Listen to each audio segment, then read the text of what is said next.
Hey ladies, got a struggle? Need to vent? It's time to join your voice and get down to business with some critical thought, where like-minded ladies share their personal experiences to empower each other, using critical thinking to make wise decisions. And now, here's your host, Lady C. I'm Lady C. Thank you for tuning into my podcast series, The Struggles of Women. This series provides women with an outlet, a way for them to come together, to share their experiences, to talk about their obstacles and how they overcame their obstacles, and to come together to empower each other to see that no, they are not alone in the struggle. This platform provides an outlet to network with like-minded ladies all over the world, ladies that come from different walks of life and different backgrounds, and where they share their experiences on how they've handled personal difficulties that come up in their lives. And yes, sometimes ladies are in the same situation, but they don't realize that there is another way to handle that situation. Well, this platform provides you with an opportunity to meet ladies that can help you do just that. The ladies that are coming together on the Struggle series are helping you in many ways. Not only by helping you to identify resources that can help you to attain success, but also by allowing you to peer into their very lives and showing you how they were able to overcome and handle their challenging situations. So in the next few minutes, I just want to share a few clips with some of the interviews that I've done with some of the ladies in the past several years, so that you can get an idea for what they're talking about. I've also included a link to the episode in this podcast, so you'll get a chance to go and listen to their podcast later. In 1986, I did leave the religion, and it was a lot of little things that built up to my leaving.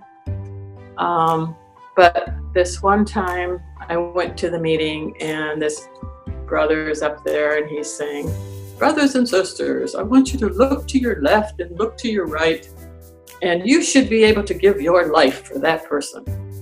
And I thought to myself, oh boy, you wouldn't give your life for me in 100 years.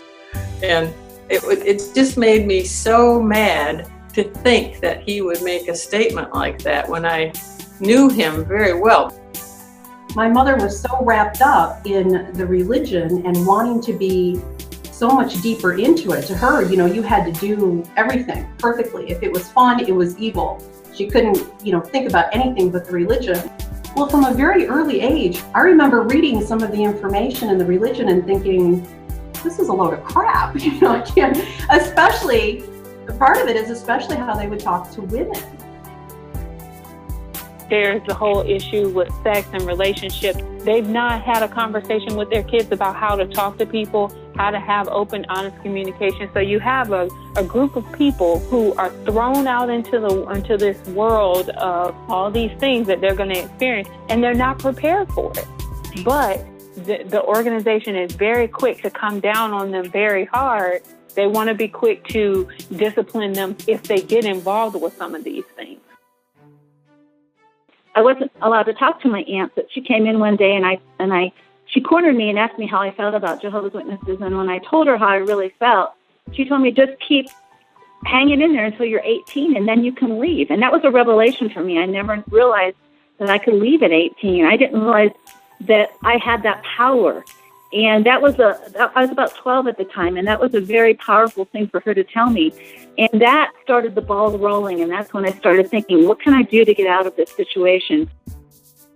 My parents would always take time out to remind me that school was a necessary evil, that the public school system up until 12th grade is only to be able to support yourself as a pioneer or in the organization, and that the ultimate goal was to further theocratic work, not secular work. In my mind, I carried that for a long time, thinking that was all I was worth, that was all I was going to do, until I got to high school and had some excellent teachers who became more friends than educators. So they knew what I was dealing with. They knew my father because he was a teacher in the school district. They knew that he had taken this stance against me going to college, but they were an integral part in me being able to make a decision to go to school. If it's a matter of that you're wanting to leave the organization, yeah, it's scary, and yes, it's hard. But, in my case, especially speaking from my experience, it's the best move I ever made because I am happy. I have a boyfriend that I truly care about and who I am crazy about. And my life is so much better, and I am a much happier person now. So my advice would be, take that leap and see what happens, because I'm pretty sure you're going to find that your freedom is worth any price you have to pay. After I contacted the elders to let them know what I was going through, they still treated me as though I was the problem. If I was a better Christian sister, if I went out and field service more, if I cooked more, if I provided more marital relations to my husband, then he would be more happy and my family life would be better, and most importantly, God would be happy with me. But I didn't understand. It didn't make sense to me, even after they said all that. Don't isolate yourself. That will lead to a lot of depression and makes it a lot tougher. And it also makes it harder to make the final breakaway. And I myself almost went back. I think the biggest fear that we were worried about is someone talking to our children in the future as they get older. Maybe they might run across another witness that they used to know, or even my parents.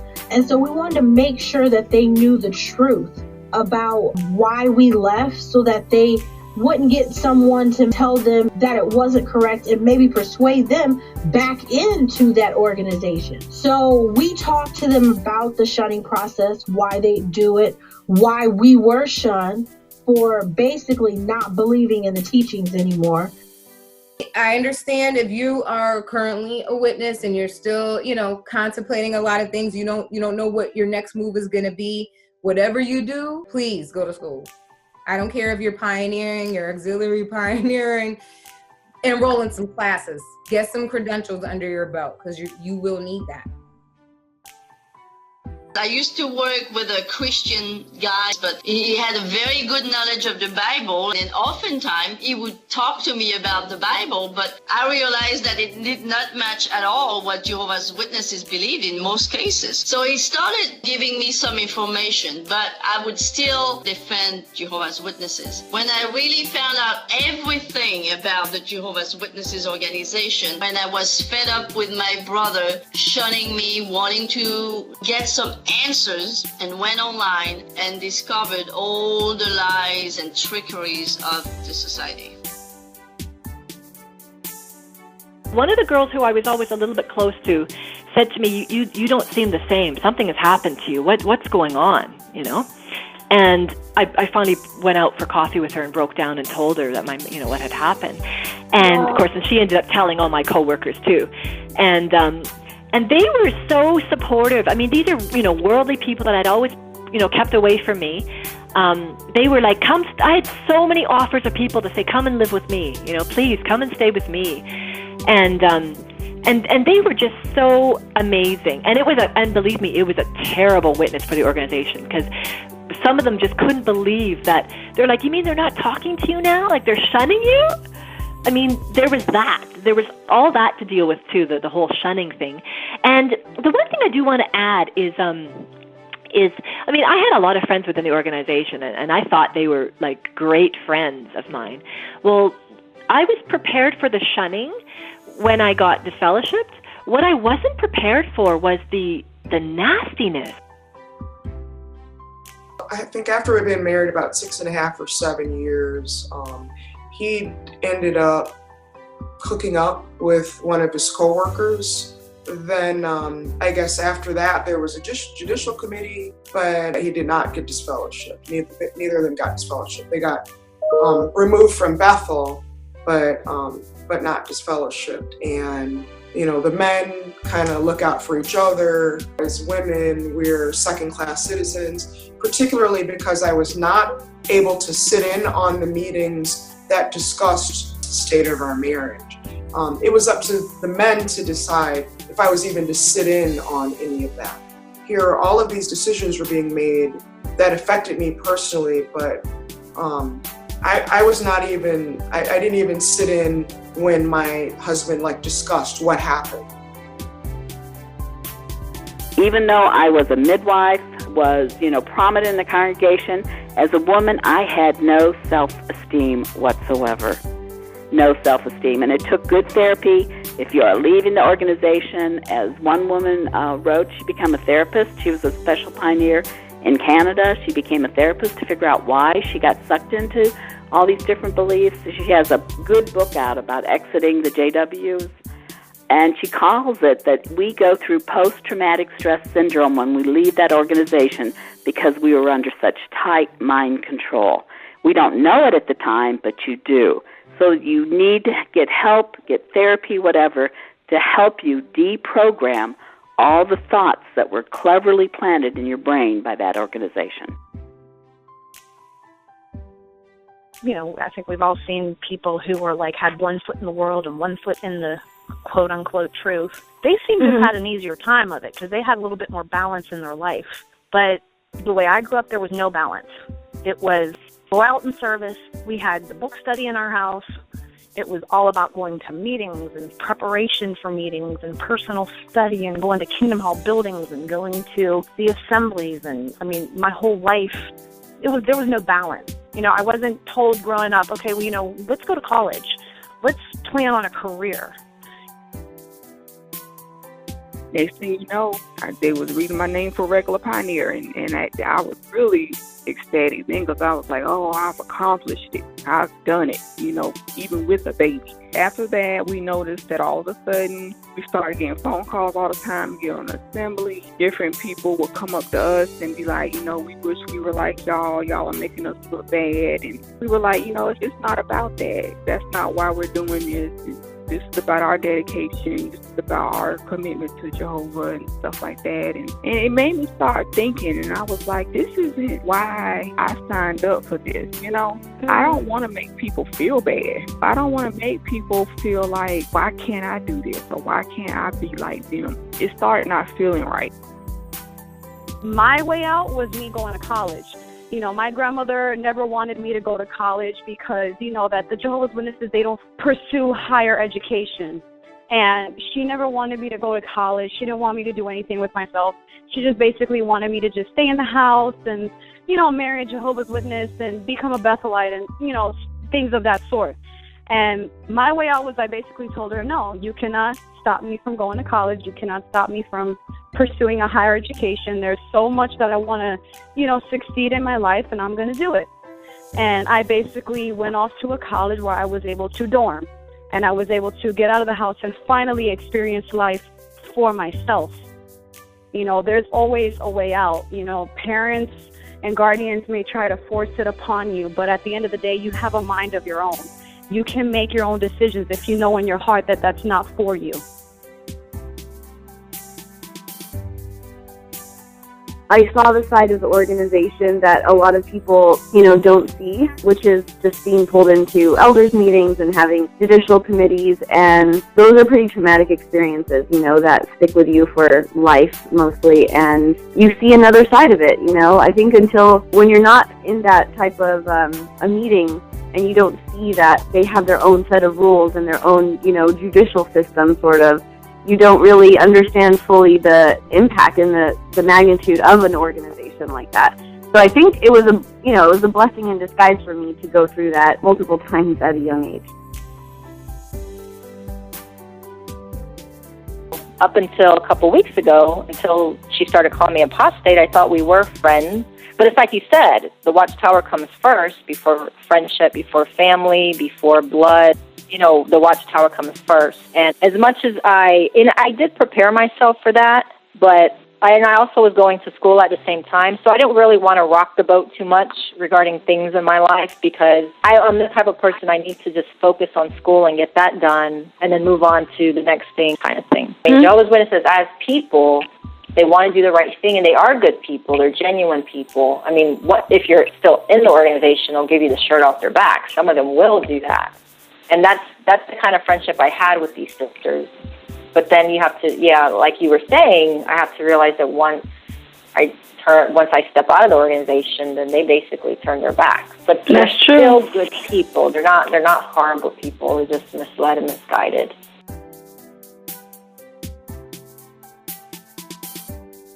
When I was in the organization, I was so worried to talk to anybody. They have you so brainwashed at times. You know, you brainwashed, even when you get out, when you're first leaving, you're scared to talk to anybody about things. You're scared to look at another Bible, enter another church. You're scared to call it anything but the truth or call it God anything but Jehovah. We're going to really laugh hard if it's a woman up there. And, you know, it's just, they have you so brainwashed, you don't even want to look at other people's stuff if you're scared they might be apostate. You know, my mom thinks I'm a craven devil person right now because she thinks that's what an apostate is.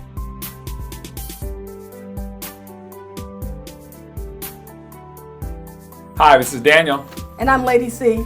Hey, Lady C, let's talk to the viewers, you in particular, about ladies, women in Jehovah's Witnesses. Mm-hmm. They often make a big part of the congregation, but often are silent. Can you talk to us about struggles, challenges of women in the Jehovah's Witnesses?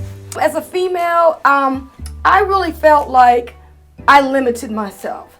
As a business person, I feel like I probably would have gone another step higher in getting my education sooner, making better decisions for employment. And so you just never got a chance to really jump any higher than what you know you could do with your fullest potential. Got it. You're not using that. The culture of the organization, you know, they always have these parts on the conventions that families should, you know, look at their circumstances to see whether or not the wife could be a stay-at-home mom pioneering.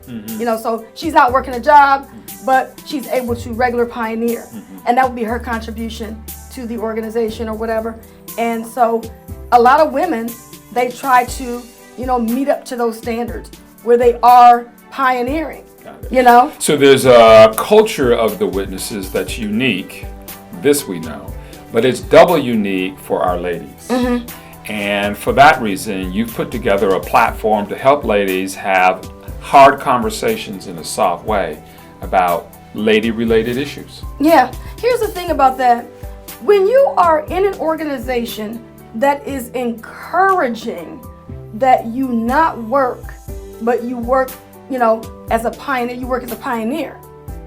That means that if there is domestic violence in that relationship or in that family, the woman is not working a job. And everybody knows that in order to get out of an abusive relationship, you got to be able to have your own money to be able to move out of that situation. So for Jehovah's Witness women that are not working jobs, how do they get out of that situation? Got it. You know, the other thing that I find is that as these Jehovah's Witness women age and they're not working jobs, they don't have the resources later when they get older to take care of themselves if they need to. They're vulnerable. They're very vulnerable. Double vulnerable. So, Lady C, are there any specific things that you know about in terms of how this whole issue has impacted ladies in the past? Oh, absolutely. In fact, before JT and I left the organization, we had a circuit overseer's visit. And for the needs of our congregation that night, he came up on the platform and he was really, really livid. I mean, he was deliberate. He said, he wanted to let us know that there's a movie that's out at the movies right now. And he said, I'm telling you right now, he said, do not go see that movie. So I'm all excited. I'm like, wow, what movie could this be? You know, I'm like really getting into this, you know? And, you know, this is during a time when we had already done our research and we getting ready to leave because we get ready to make our exit and fade. So you were thinking about going to see this movie. Well, I was like, what kind of movie is this? And why should we not go see it? So I'm trying to figure out what he's talking about. Sure. So I'm getting excited about this movie and all this kind of stuff. And he goes, there are 2 sisters in the circuit that have left their husbands after going to see this movie. And then he said that the name of the movie was Waiting to Exhale. No. And I was like, I just rolled my eyes. Sit there, I was like, oh, you gotta be kidding. The Whitney Houston movie. And I said to JT, I said, you know what? Those women, they knew what time it was. And that movie encouraged them to get up out of those relationships. Though that movie that they went to go see is not the reason why they left their husband. There was stuff going on in those relationships before they left. And the movie was just the tipping point. The movie was the tipping point. And these are the kind of things that you cover on your platform. That's right.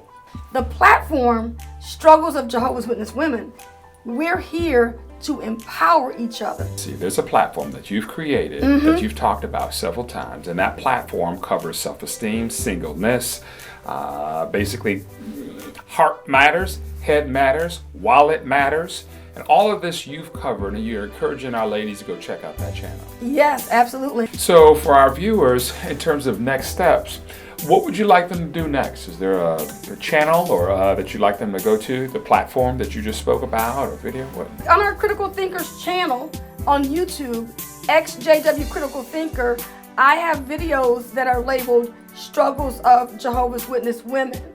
And basically, it's a playlist of all of these different women that have actually told their story on our channel. And as time allots, I'm going to be adding more people to that platform to tell their story. Outstanding, outstanding. Unique challenges, struggles of women in the Jehovah's Witnesses. Lady C has done some special examination at that and some solutions. I'm Daniel. And I'm Lady C. And we hope to see you on the next video.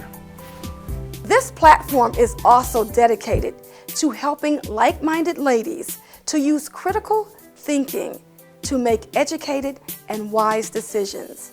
If you are a successful lady and have overcome many challenges in your life, and you're interested in joining your voice to help women as they strive and grow in a challenging world, I'm looking forward to hearing your story. This has been Lady C. Thank you for tuning in. If you've been in the struggle and want to appear as a guest on our show, email us at info@criticalthinker101.com. The views and opinions of our guests do not necessarily reflect the opinions of Critical Thinkers.